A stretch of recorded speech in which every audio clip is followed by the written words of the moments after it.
Good morning guys. Update na karon guys. Unang adlaw sa Mayo.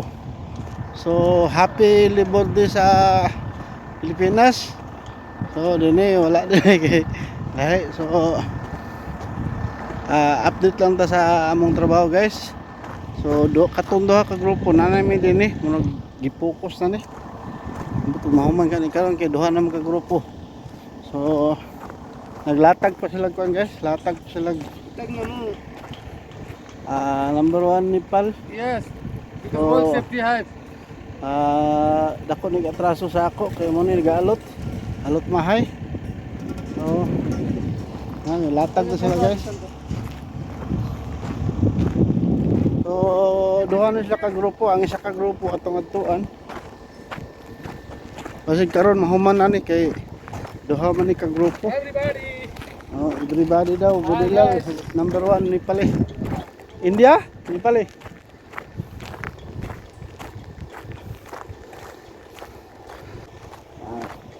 So, naramong ko guys, among inuman, among tubigan.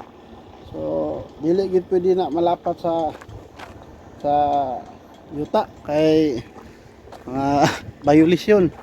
So, ana kahigpit ang Aramco. Oo, liliyon taning isa ka grupo guys.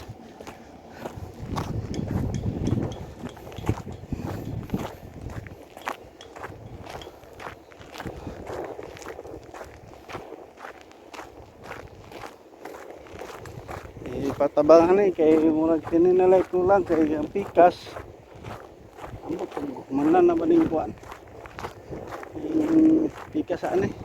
So katong ikaduha nga kuan area, so basin schedule, naka-schedule na to sa concrete pouring. So basin karon nga si manaha kay gikan pa natong ibis gi schedulean o unsa na ta karon.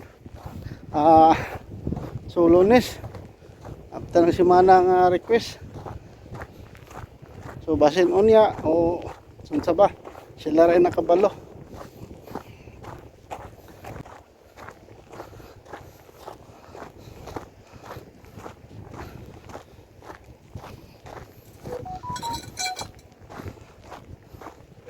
So narang isa ka grupo guys. So ikaduha nga grupo.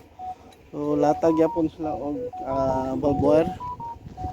Ila nang gitabangan na, tininuod na ni.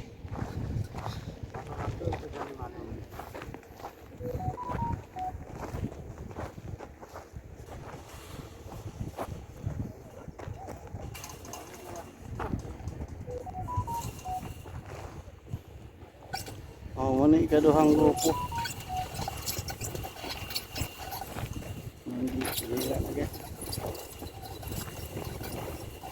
So kung mubalik pa mo diri yung hapon, mahuman gyud ang kuan.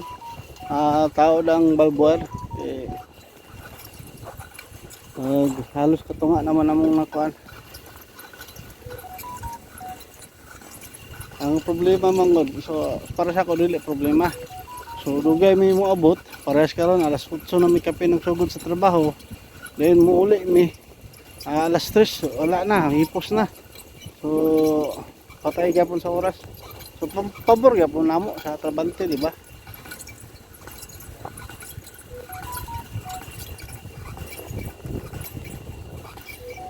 So mao tong update guys. Once again, happy Labor Day sa Pilipinas. Thank you.